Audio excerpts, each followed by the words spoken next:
Hello. Welcome to my channel. My name is Emmie from Emmie Evolving. If this is your first time joining me, thank you for finding me. If this is not your first time, thank you for coming back. So, I totally forgot to send the text notification. It's just been a long ass day. Really, it has. It's been a long day. Not a bad day, but just a long day. All right, my hair is extra crazy at this point. So, I'm good. How are you? How are you? Yes, there are a lot of Pisces videos because this is a Pisces channel. Absolutely, lots of Pisces videos because even though Pisceans are very intuitive, we allow our heart to muddle the logic. So, absolutely, lots and lots of Pisces videos. All Pisces for a Pisces channel. Yeah. Do I look like Pocahontas? I think it's the color of my shirt. But yeah, it's just been a long day in regards to time. I've been on the road quite a bit today. And I figured I'd just talk to you guys out here on the deck, right beside the nasty water. I don't know if I'm the only one that thinks Delta water is gross. But when you go out away from the shore, it's actually really pretty. So what's up with everyone? What do you guys want to talk about? What do you guys want to talk about? You want to talk about ooh, I had a revelation today. I realized that I totally need to step just a little bit more into my purpose. I've been dragging my feet on a lot of things. Yeah. Well, thank you, Amber. Hey, Amber. How are you? You know, I really love when people, I see your names and it's like, oh my God, you're still with me. Let's see. You want to talk about energy vampires and entities? Okay. Okay, Miss Baba Dia. What would you like to ask about them? Energetic vampires. They look for people who don't quite have a sense of self, who exist more from their sense of obligation. Those are primary targets. It's very easy to manipulate people who don't know themselves and who operate from a sense of obligation. Doesn't mean those people are bad or weak. They just haven't had enough opportunity yet to get to know themselves and really solidify what their truth is. Life is good. Life is good. Let's see. So yeah, and then for entities, that's such a wide range of different things. What do you want to know about entities? Are you talking more like parasitic type of entities? Why do we track them so much, especially when you're happy, feeling better? Well, that's because you're surging pure energy.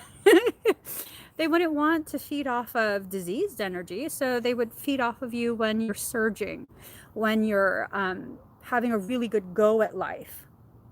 That's when you're calling a lot of your manifestation energy to you. Thank you, Germanica. When you're happy, that tends to be when you're in alignment. You know what occurred to me? Oh my gosh, this occurred to me, okay? Abundance can only occur through alignment. I was naughty.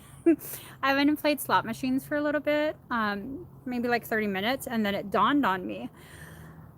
I was able to line up the major payout, which would have been $4,000. I would have won $4,000. I was able to line it up a hair above the payout line. And it's like you can line up all these things in your life, but if it's not perfectly aligned between yourself and your soul, it's just not going to pan out for you. And you're just going to frustrate yourself. Just a lot of things that you'll realize as things continue to misalign. Some of us will realize it a lot faster than others, you know? So Uh, I don't consider it stuck with you. I consider it an honor that you would still continue to be with me for this long. Oh my gosh, you've been with me since like early Facebook days. I love it. I love it. It got me all giddy. um, I tried a long time to break away from tarot, as in the predetermined life lessons, the distinction between the soul's will and the free will. I wanted to break free. Now I'm accepting it. Okay. Um, okay. So yeah, that's the reason why you attract them. When you are surging manifestation energy, that is some of the most potent, most delicious type of energy for people like that. And what ends up happening is they'll suck it out of you, and then your happiness is gone. You don't have to allow that. Those who operate in that way, they will guilt you.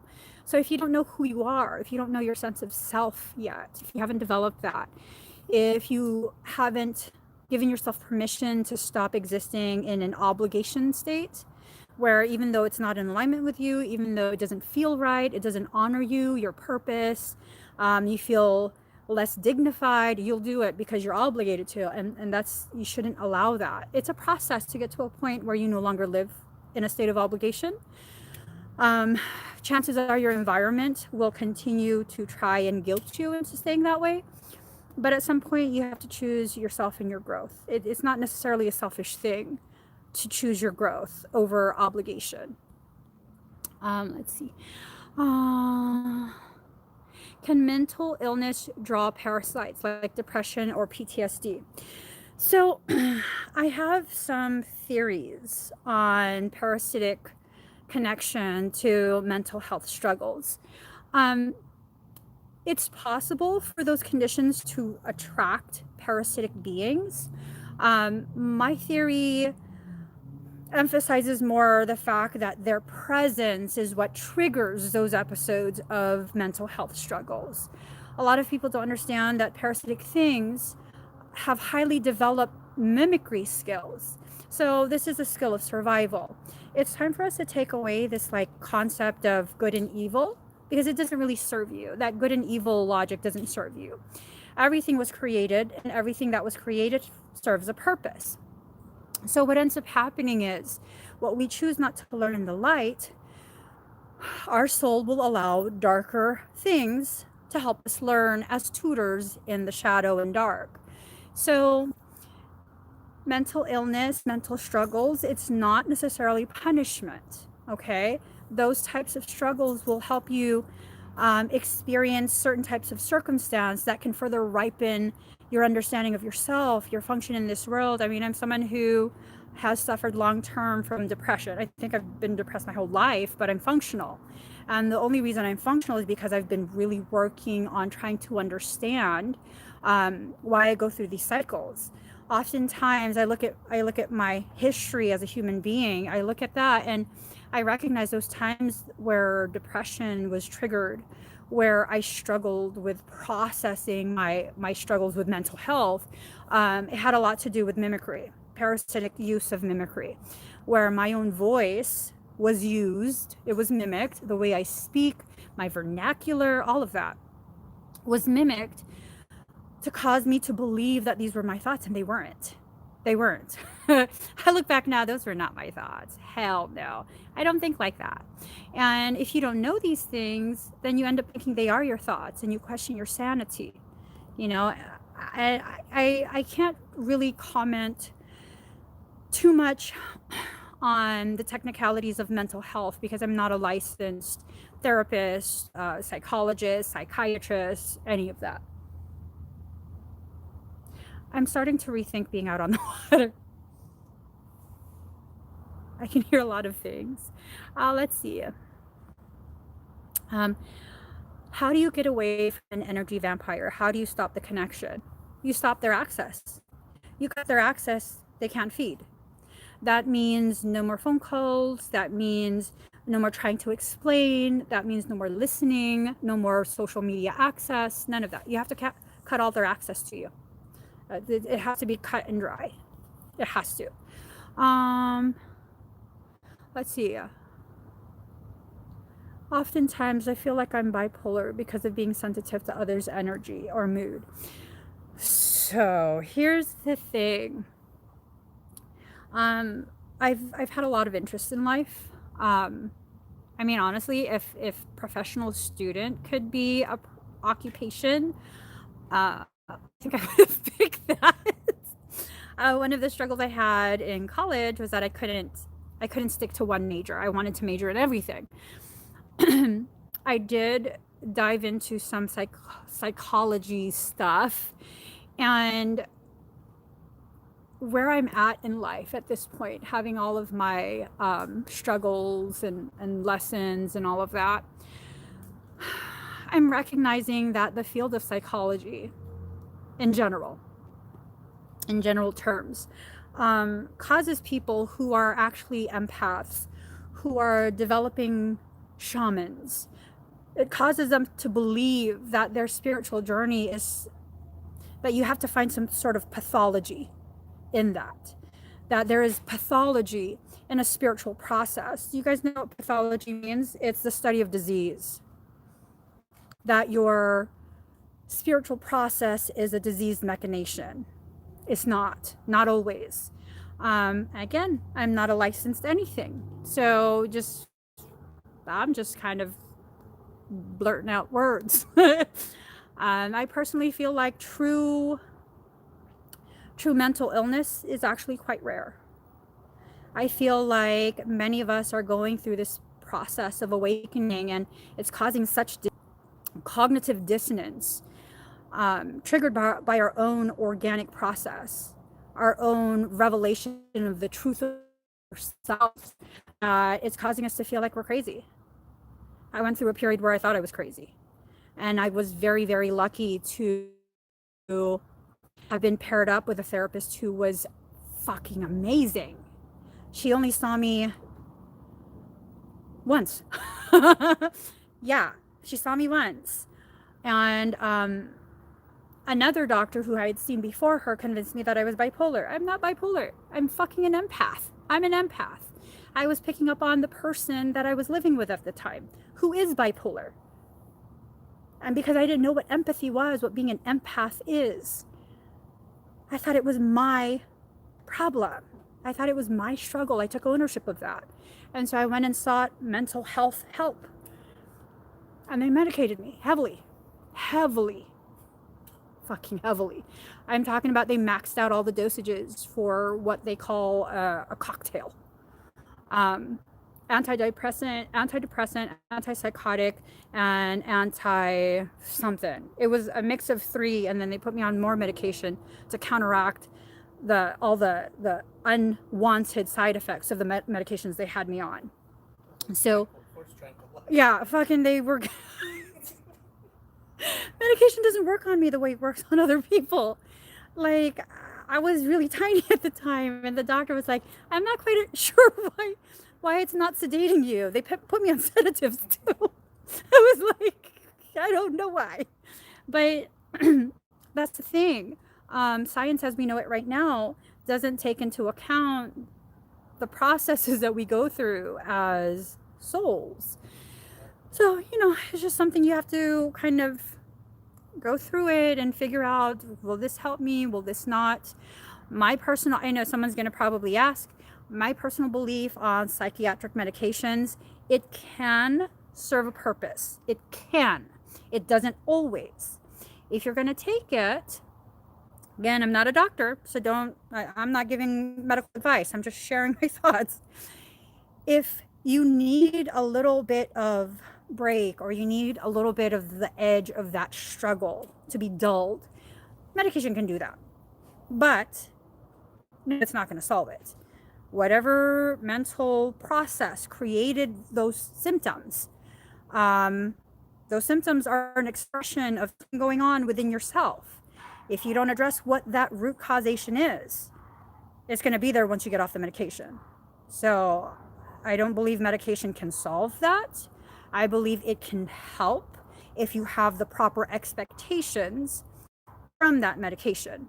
So am I encouraging you to take it? No. Am I discouraging you to take it? No. I'm encouraging you to speak with your doctor, express your concerns, and understand there's no magic pill that's going to fix all your problems. That's something you have to choose to do for yourself.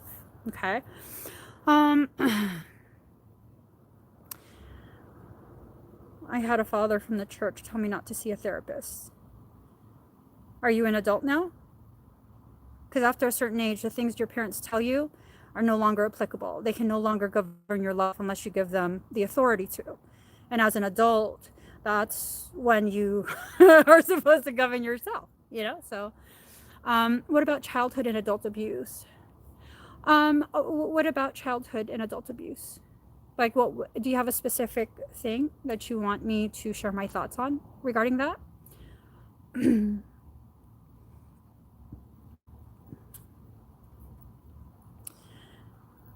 If you want to know childhood and adult abuse, why that's allowed by creation, there's this process that I identified. I labeled it, I created a label for it, trauma-induced accretion. So after working with thousands of clients, I recognized specific things that were being repeated over and over and over again. And these things that were being repeated were energetic. I was analyzing the morphogenetic template, the core coding. As I was doing subatomic attunements, I was recognizing frequency patterning that was repeated over and over and over. And these repeated patterns followed specific types of early and later life experiences. So with that, I began to recognize that sometimes, and I don't think it's okay. I don't think child abuse or adult abuse is okay, but this helps you to better understand why it could possibly be allowed to happen by your soul. So I recognize that in following these patterns and where they were located on your morphogenetic template, these were areas where the pathways were beginning to atrophy. Because it's basically like if you're looking at an echocardiogram. It's on a graph. You can look from the start of the testing to the end of the testing, and you can see the changes in the patterns.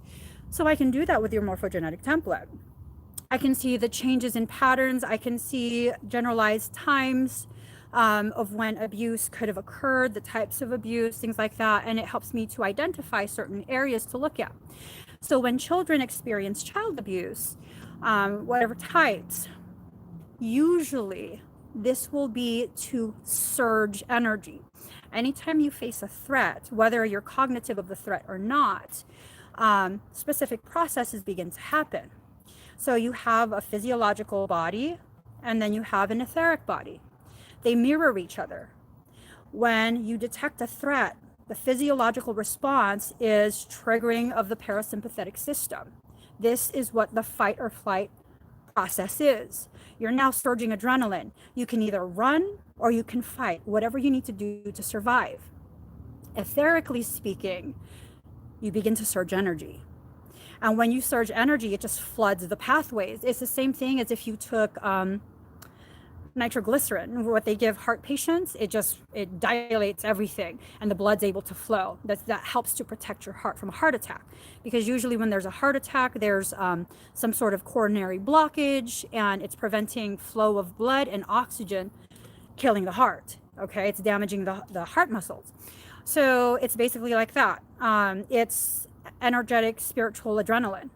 And so as you experience things as a child, especially, if you were born in a very traumatic way, it doesn't necessarily have to be abuse, but traumas. You then surge energy and it dilates certain pathways, and these pathways stay dilated for prolonged periods. Typically, the more abuse you experience, the more traumas you experience, the more energy floods and the more dilated those pathways remain for the rest of your life. Part of the reason why I was born with so many of my abilities intact, I almost died at birth. That was you, right? Okay. I almost died at birth. And, having been born in a very traumatic way, I was born early. It was an emergency C-section. My mom almost died. Like, it was just very traumatic. in addition to that, to continue the flow of energetic adrenaline, I was born in a third world country. To be exact, I was born in a very, very poor, very, very violent part of the Philippines. I was born in Manila. We lived in Tondo. If you guys don't know what that is, y'all better look it up.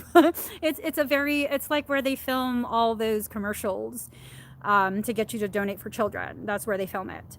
So, I mean, I didn't have it as bad as it could have been considering the area, but that's still a very traumatic way to grow up.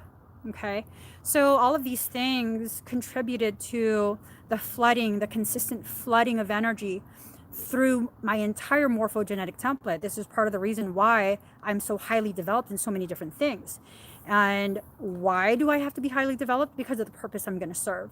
So the purpose you serve in life, your sole purpose here on this earth in this lifetime, is going to determine how much triggering, how much trauma you're needing to experience in order to keep flooding the field and allowing a lot of the pathways that would have atrophied. If these pathways atrophy, you won't have access to that coding. The coding will go dormant. And that coding is what determines which of your higher sensory perception stays active. So let's see. Okay.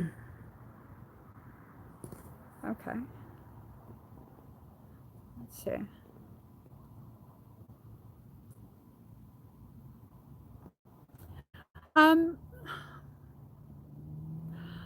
Those experiences are very traumatic.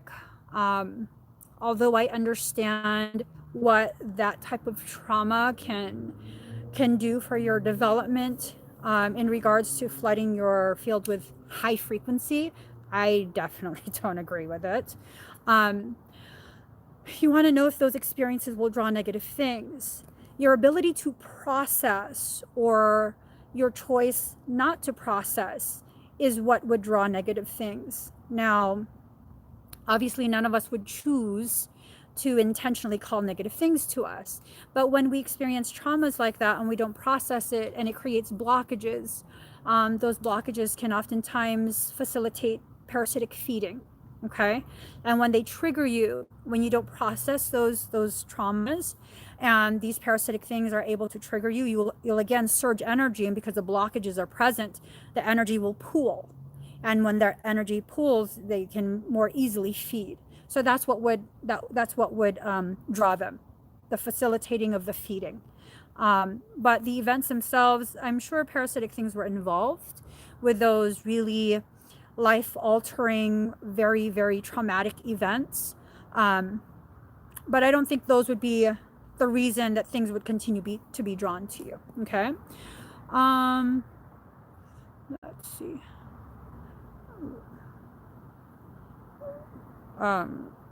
Really high, like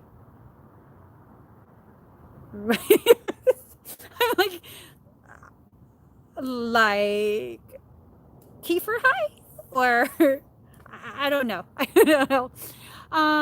If you see lights like little flickering flashes, hearts, yeah, I do sometimes. I'll see it in the peripheries on the side. When I look, nothing's there. Usually when you see things like that, they're like angelic type beings, sometimes fairies.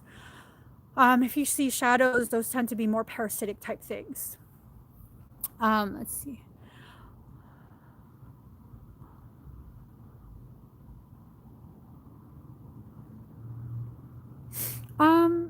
My son has triggers, moments of OCD, and I don't feel like I can handle it right. So I've been thinking of taking him to therapy.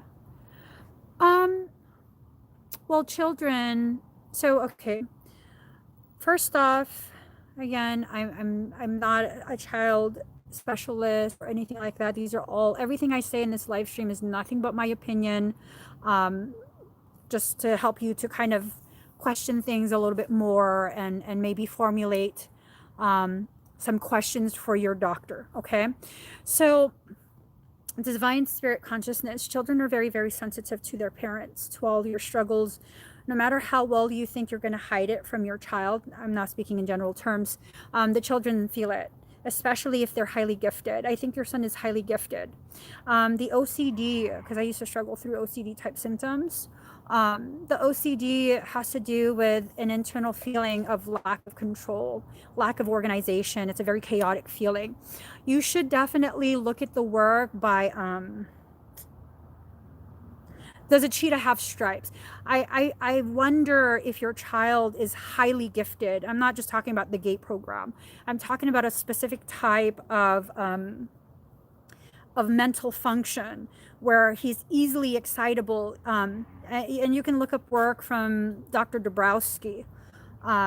He was a psychologist who pioneered this phenomenal body of work that really explains how profoundly gifted children, profoundly gifted adults, how they struggle through life. It was the theory of positive disintegration. It explains why you struggle through a lot of the things that you struggle through.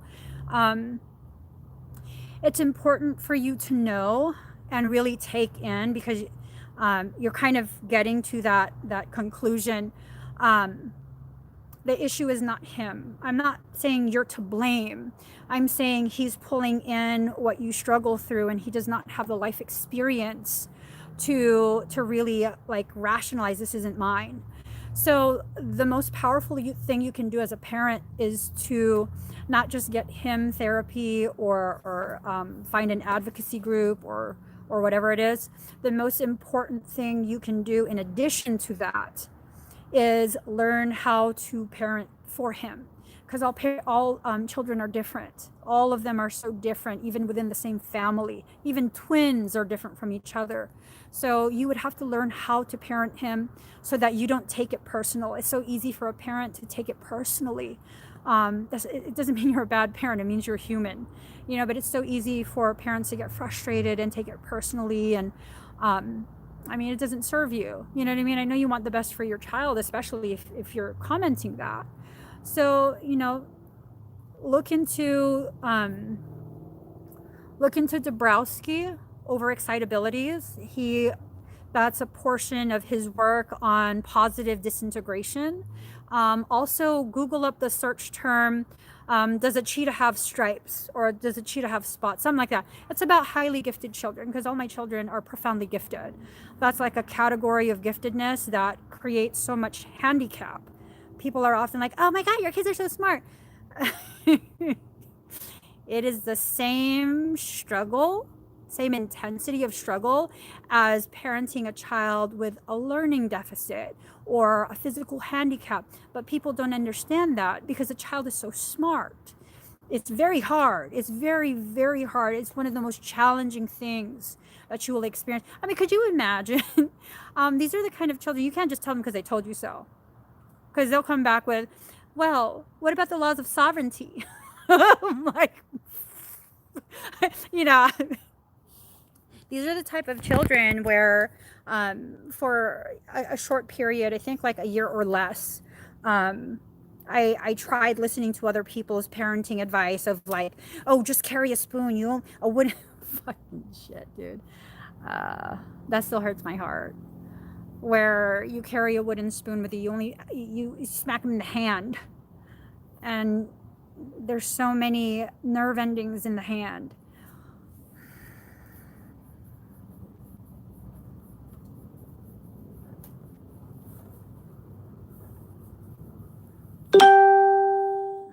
Hold on. No, I don't like spanking. It was like spank them in the hand, and I will never again listen to anyone about their parenting advice. If it doesn't feel right to me, I'm not doing it. I'm not doing it. And yeah, I remember not long after I tried that stupid ass parenting technique, one of my younger kids was like, it's okay, mommy. I know you've lost control. The minute you couldn't control yourself. And it's okay. And I'm like, ah! Now I started hella crying, and he was a toddler. This is one of my toddlers. He goes, "Oh, it's okay, mommy. I forgive you. You lost control." And I was like, damn, didn't parent nothing. Didn't parent nothing. So luckily, my children are highly gifted. They're in the category of profoundly gifted. There's categories. There's categories. But yeah, no, you definitely, you need support more than your child. Because whatever happens to you definitely affects them. Even the disappointment of, like whatever disappointment you feel because you think you're not parenting right, they feel that and they'll blame themselves. So the support you get is actually more important, because once you can learn how to properly support him, things will begin to improve for the two of you. Okay, actually for your whole family. Yes, I have the ability to see parasitic things on people. Let's see. Do you guys have any more questions? Yeah, I totally am not a perfect parent. I'm learning with my children. With each new child that's added to the family, you learn to be a different parent. You know, the mother I was with one child is not the mother that I am with all my children. Like you learn so much. Commitment phobia. That's just fear. Fear. I wonder if it has to do with rejection and abandonment. It's a fear. It's a way to protect yourself. Like if I never commit, then they can never disappoint me. It's like a sense of having zero control or say in your life. Like this morning, I did a live stream. I did a reading for Pisces. Y'all, I don't know why people still comment on that. I do readings for Pisces. Hey, just watch in. If it resonates, it resonates. If it doesn't, it doesn't. Pisces ties into all the zodiacs. I mean, don't be so undeveloped that you think if your specific sign is not in the title. Okay, I'm just being a bitch. Sorry. I was just being a bitch. Let me just stop. Let me just fucking stop. I'd slap myself, but I'm still injured. Okay, let's see. That's the truth. We learn more as we go with our children. Yep. Absolutely. Absolutely. I'm not doing personal readings for people tonight. I'm just kind of doing a fishy talk and just chatting with you guys. If there's like general topics that you guys kind of want to pick my brain about, we can definitely do that. You know, but I'm not doing personal readings. Actually, I was going to do expedites. What time is it? It is 8:21. Too late to do it. Yeah, definitely. I think there's going to be a lot of changes going on for everybody. A lot of changes that will really help to redefine who you are. These challenges are challenges. It wouldn't change you if it wasn't challenging. If you feel yourself falling apart, if you feel your life is basically crumbling, these are prime opportunities for you to really allow your soul to rebuild you into the person you should be right now. You know, we all progress at different rates. We all go through different lessons to learn different things, and you're not supposed to be at the same level as the person beside you, but you do have to allow yourself to grow. And trying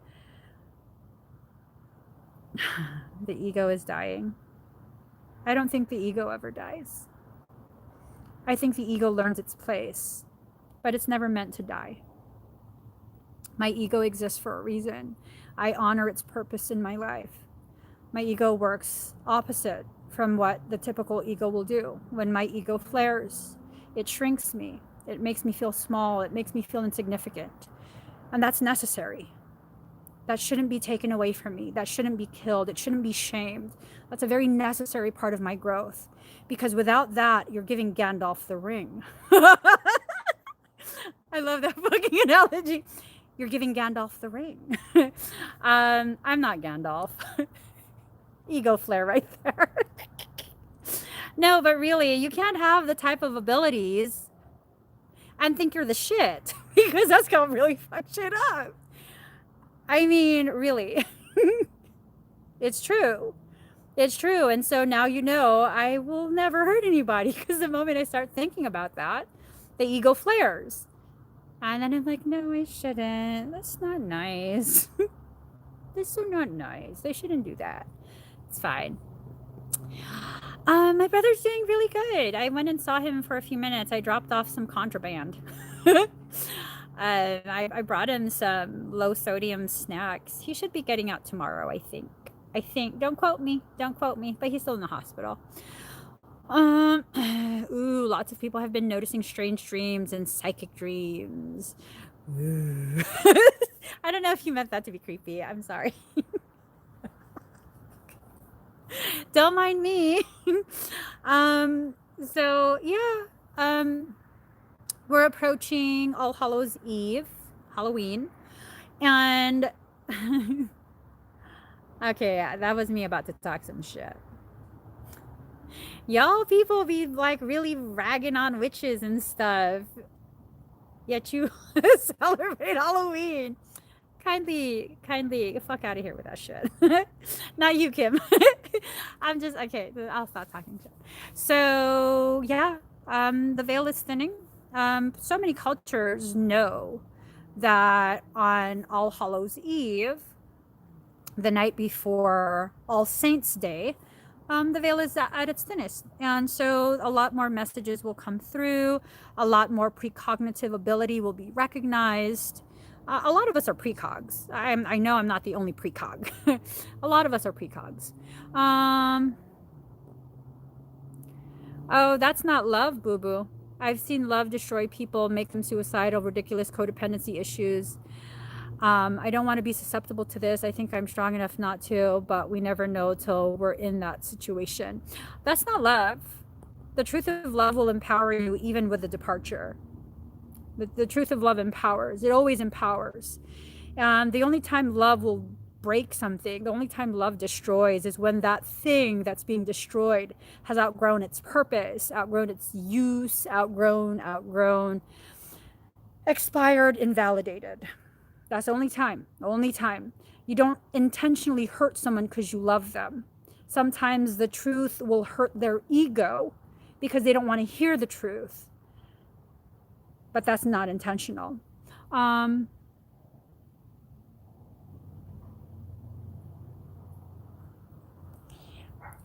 going to be honest, divine spirit consciousness, I believe he is highly spiritually gifted.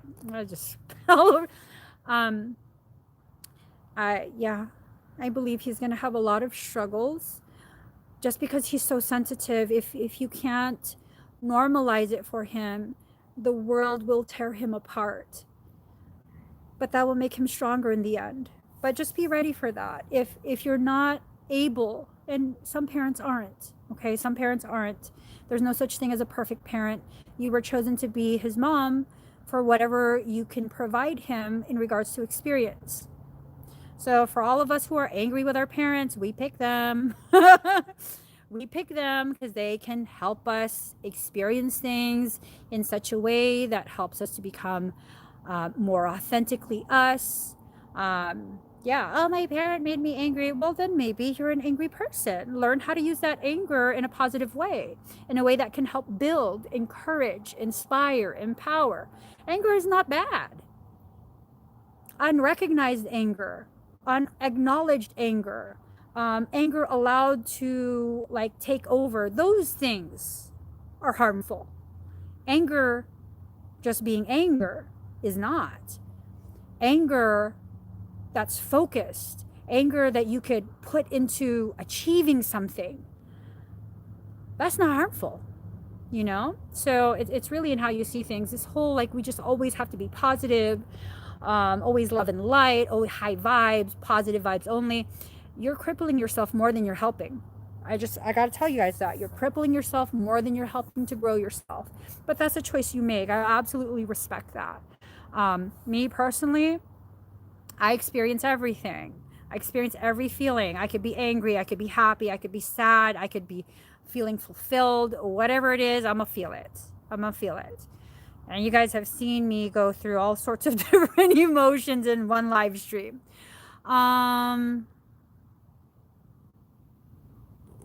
Let's see. What if you don't have parents? Do we all need our biological parents?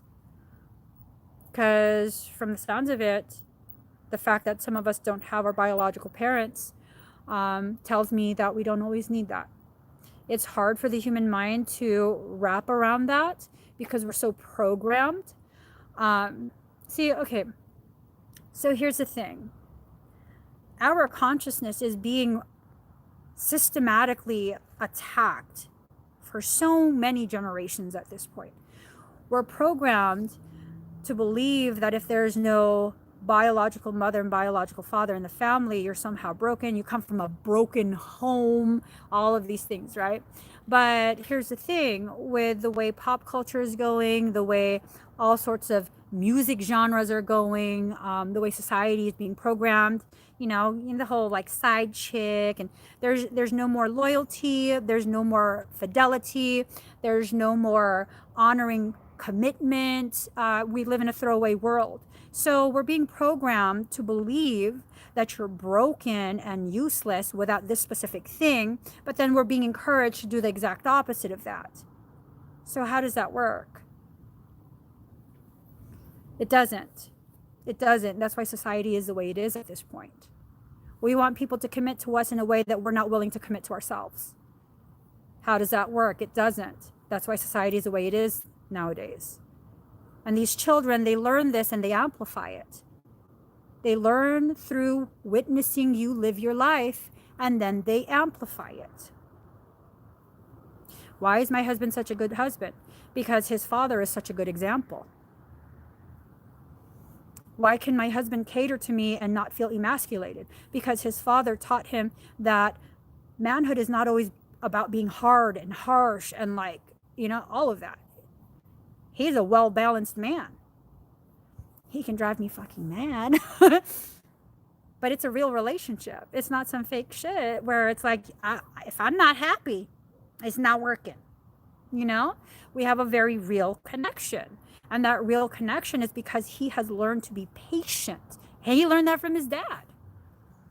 He learned that from what he witnessed his parents doing. I, on the other hand, we not make this about me. We talk about you guys. So let's see. Bye, Michael.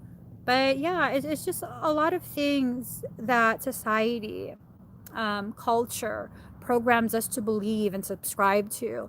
And a lot of these things are so detrimental to your personal growth, your personal sense of self.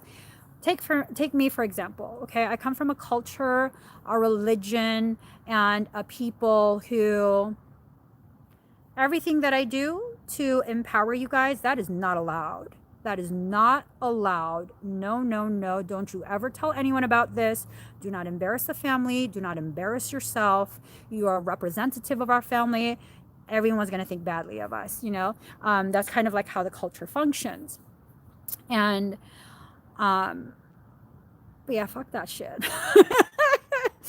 Fuck that shit. And my mom used to get so mad. She used to tell me she was gonna slap me. Because I'd be like, well, if you wanted me to act Filipino, you should have raised me there. She's like, she used to get hella mad when I would say that. Well, oh, could you imagine me being your daughter? I think you'd slap the shit out of me. The things that come out of my mouth. We have to go to church. Well, why do we have to call him father if he's my brother? She used to get so mad. She'd be like, oh, you better keep quiet. I can't, Mom. Yeah, I was a little shit. Going back to what if you don't have parents?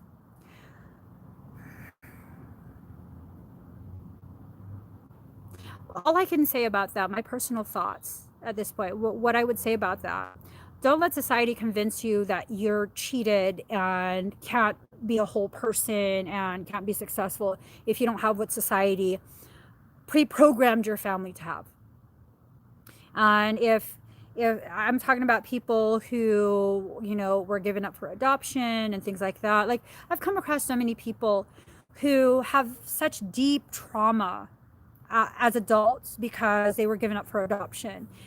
And so many of these people, I read the energy. Their parent didn't want to give them away. Their parent didn't just give them up and didn't care. They've been on their parent's mind this whole time, their entire life.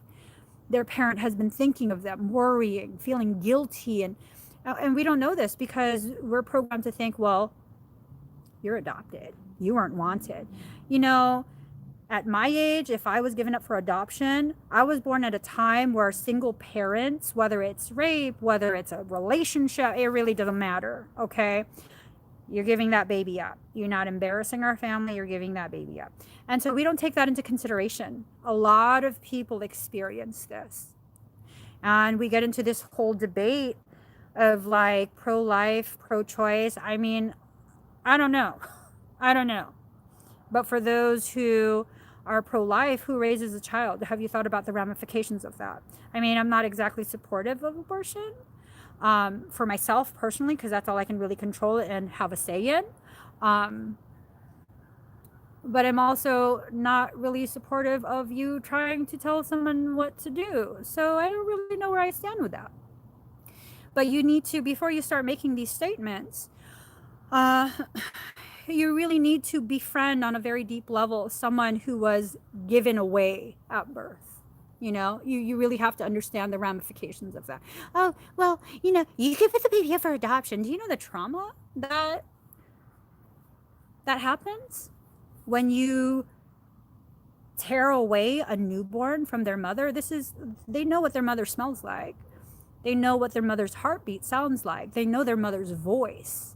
Could you imagine not being able to communicate, not being able to move and control your body, basically being a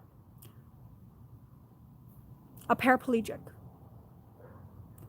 and being taken, you don't know where, you can't communicate, they don't speak the same language? What would that be like? I don't know. I'm very thankful that I don't know. So we have to think about all these things. What the fuck is that? Okay, something's singing. I'm out. Battery. Did you guys hear that?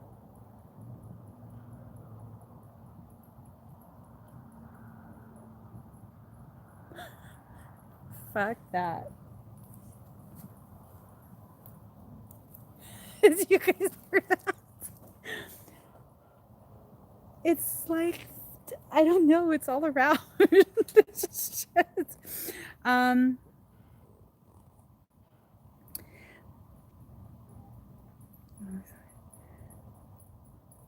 oh, FG. I think you found your answer. So you originally asked, what if you don't have parents? And then you commented, I never knew my dad and lost my mom when I was 4. I'm originally from Sicily, born and raised in a very unique familia, but mostly lived here in the US. If I ever do have kids, I definitely will be a great dad. So what if what you experienced in the loss of your parents has more to do with your promise to whoever will become your child? Because sometimes it's not just about you. Sometimes it has more to do with the person you're being formed into in order to best raise the child that's waiting to be born. And, you know, not all of us have to have children, but it could definitely be stuff like that. I gotta go inside because there's like weird, crazy shit going on in the water. I'm all freaked out now. I gotta go, guys. So, yeah, give this video a thumbs up. If you haven't already subscribed, please do subscribe. There's fucking hella bugs. I got shocked. There's hella bugs on the window. I'm grossed out now. I gotta go, guys. Give this video a thumbs up. If you haven't already subscribed, please do subscribe. Turn on the notification bell. Join me every single time I'm live. Comment down below. And what else did he say? Buy the merch. Bye, guys.